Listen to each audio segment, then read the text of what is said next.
Hey guys, so today we are going to be talking about how to help someone who's feeling suicidal. So before I start this video, I want to say that if you or someone you know is feeling suicidal, please talk to someone that you trust, whether that's going to be your parent, a teacher, a school counsellor, whoever it is. Talk to them about how you feel so they can offer you help or guide you to who can help. Now, if you feel like you're an immediate threat to yourself, please go down to your nearest hospital or emergency department. If you don't feel comfortable doing that, please call a hotline. The people at the hotline are going to be trained to know how to help you, and if you say something that might concern them, they might have to pass the information you tell them on to an outside agency, such as the police, your parents, the ambulance service, your local hospital, but it's only because they have your best interest in mind. And if you feel like you're going to be triggered by me talking about how you help someone who's feeling suicidal, please do not watch this video. I don't want to trigger anybody, but you can feel free to watch any of my other videos. So let's get on with the video, guys. It can be really hard for you to find out that someone you know or love is feeling suicidal, but it can be just as hard to know how to help, or if you're even offering the right help. So today I'm going to share with you some tips so that you can help someone who is feeling suicidal. Once you know these skills, you can use them and they can be life-saving.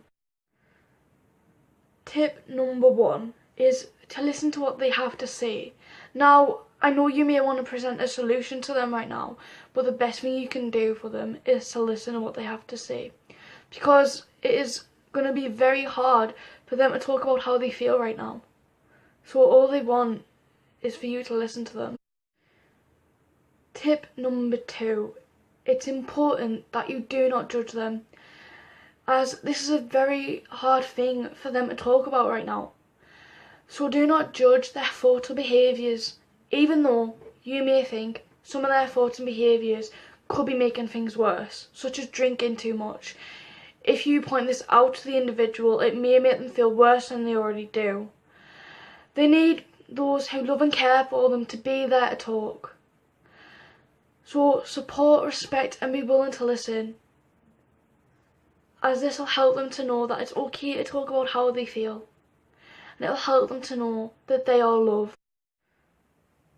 Tip number 3. It is a good idea for you to ask questions. It's also a good way to help the individual remain in control while still talking about how they feel.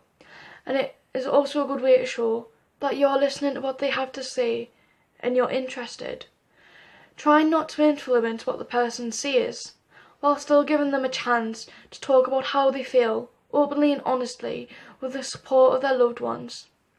Try to use open-ended questions when talking to them, which is going to help you to understand their situation better, such as, how did that make you feel? And when did that happen? This is going to make them want to talk more about how they feel, as it shows that you care about what they have to say and that you're listening to them. But try and avoid statements that could possibly end a conversation, such as, I know how you feel, and try not to worry, as these statements could make the person feel unwanted, like they are burdening you and like you don't care about how they feel, when this is not the type of message you want to get across. Even though you may have good intentions, it can have a very negative impact on the person, and that is not what you want to get across. You want them to talk about how they feel. Tip number 4. It is good that they have you to talk to and you help them feel safe and secure, but these feelings may not last. This is where mental health professionals come in, as these mental health problems normally require long-term support and treatment to help the person overcome their suicidal thoughts.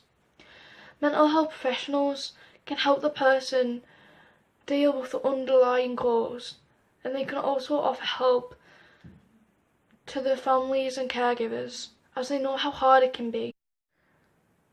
Tip number 5. Try not to act shocked. the person is already going to be distressed enough.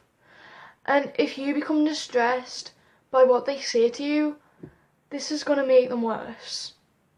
And it's likely to make them clam up and not want to talk, as they don't want to hurt you.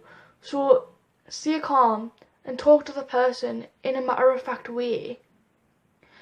And if they are at immediate risk of suicide, call the local emergency services for your country, or go down to the nearest emergency department to get them the medical help that they need.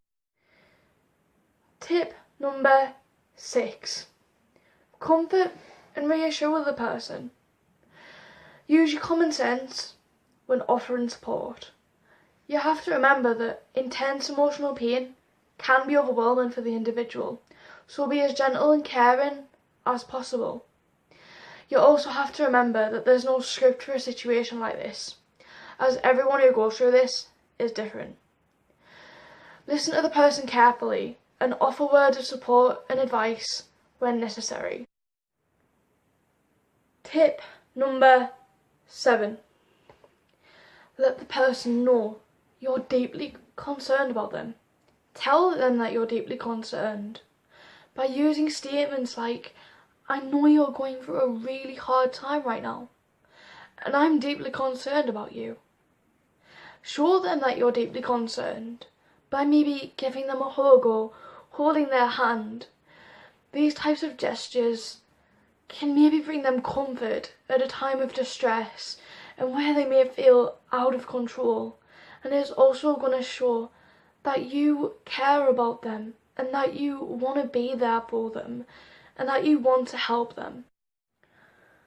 Tip number 8. If the person is at high risk of suicide, you do not want to leave them alone. Not even for a second. Maybe after you've sought medical help, can you consider leaving them alone? So now, hopefully you guys know some ways you can help someone who is suicidal. So now, you guys can use these skills, and they can be life-saving. I'm not joking. The most important though, is to let them talk, and to try and get them help. The only thing I wish is that I wish tips like this were around when I felt suicidal. I wish my mum had been able to get her hands on tips like these so that she could have helped me earlier, so that I wouldn't have been in the state I was when I sought help. I'm glad I did seek help in the end, but I wish my mum had known these types of skills to try to help me a little bit more, you know, because I didn't see any light at all. All people thought was I was being selfish to them, and it didn't help that my brother had passed away. Even though it was 8 years ago, it still leaves its scars. And now my mum knows that I wasn't being selfish, that I was sick, and now I'm putting these kinds of tips out there so that I can help you guys and your carers or your parents to understand ways to help you guys, to get the help you need early, so that they can play a role to help you get better, to help you not feel suicidal anymore. I just wish they'd been around when I'd felt suicidal for my mum, because they weren't, and I wish they were. Even though I took the help, I still have regrets, and I still think things could have been done better. But I hope you enjoy this video, guys, and I hope it's been educational. I hope you have a great day, and I'll see you in my next video. Bye, guys.